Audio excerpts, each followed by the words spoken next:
રાજકોટમાં લુખ્ખાઓનો ત્રાસ યથાવત. રાજકોટમાં લુખ્ખાઓનો ત્રાસ યથાવત જોવા મળી રહ્યો છે. અહેવાલ માન્યું સંદીપ ચાવડા, રાજકોટ. પરેશભાઈ મુલિયા. શું આજે બનાવ બન્યો હતો? હું પરેશભાઈ મુલિયા, પ્રજાપતિ યુવા ન્યૂઝ તંત્રી છે. આજે અમારી સાથે એવો બનાવ બન્યો કે હું ઘરે સૂતો હતો અને બારે મોટેથી બાજવાનો અવાજ સંભળાણો મને અને અભદ્ર વર્તન થતું હતું કોઈ સાથે. એટલે સ્વાભાવિક છે કે માણસ જાગી જાય, અચાનક આવું થાય એટલે બારીમાંથી હું જોવા નીકળ્યો.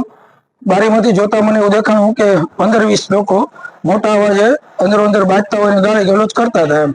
એટલે મને એમ થયું કે કોઈ મોટી વારદાત બને એ પહેલા આપણે 100 નંબરમાં ફોન કરીએ. એટલે મેં 100 નંબરમાં ફોન કરી દીધો અને એવું લાગ્યું કે બૈરાઓ અને નાના બાળકો છે એના ચહેરાઓ ડરી ગયેલા હતા અને કઈક છરીની મેટર હતી, છરી લઈને નીકળો.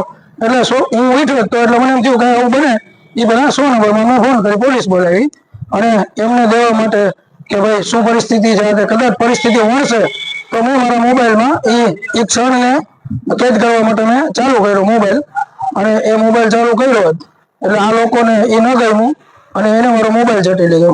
પછી મેં એમને મારા ઘરેથી બૂમ લઈને બતાવ્યું કે ભાઈ હું સામાન્ય રીતે નથી ઉતારતો, હું મીડિયા કર્મી છું અને મારી આ ફરજ છે. મારે મારા ઉપરી અધિકારીઓને, તંત્રીઓને બીજાને આપવાનું હોય એટલે હું ફરજના ભાગરૂપે કામ કરું છું. તો એ બૂમ બતાવો કે તે બૂમે ચટી લીધી અને મારી સાથે ગેરગલોચ કરી, ઝપાઝપી કરી, ઝપાઝપી કરી, હુમલો જ કર્યો કહેવાય. એ તો બરાબર છે. એટલે આપણી તો આવું સાથે ક્યારે બને અને હું એને શાંતિથી એને મેં કીધું ઓકે હું એક બાજુ જતો રહ્યો.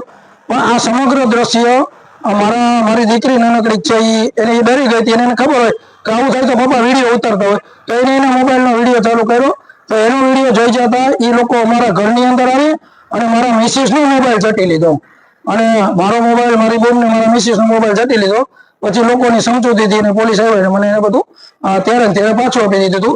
પણ મારું કહેવાનું એ હતું કે હું તો તંત્રી છું, મારે ફિલ્ડમાં કામ નથી કરવાનું હતું અને જે લોકો ફિલ્ડમાં પત્રકારો કામ કરે છે એની ઉપર કેવી પરિસ્થિતિ થતી હશે અને આજુબાજુના જે લોકો ઓળખે છે એ હતા એટલે એ બધાએ કીધું કે પરેશભાઈ સીધા માણસ છે, તમે એને કાંઈ ના કહેતા.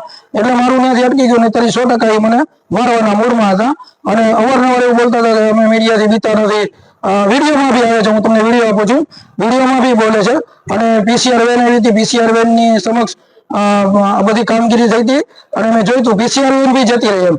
તો ભગવતીપુરા જે વિસ્તાર છે અવારનવાર આવા નાના મોટામાં ચમકતો હોય છે, કુખ્યાત છે, પ્રખ્યાત છે, એવું કુખ્યાત છે. તો આવા ભગવતીપુરામાં સામાન્ય લોકોની સાથે શું થતું હશે એ બરાબર સમજી શકે. એટલે વિડીયોના માધ્યમથી જોઈ શકશો. આપની શું માંગ છે? બસ અમારી એ જ માંગ છે કે જો તંત્રી દરજ્જાના માણસો સાથે આ વર્તન ભગવતીપુરામાં આવા લોકો તત્વો હાલી જતા હોય તો બીજા પત્રકારોની તો શું હાલત થતી હશે અને બીજા પત્રકારોની અને જાહેર જીવનની શું માંગ છે?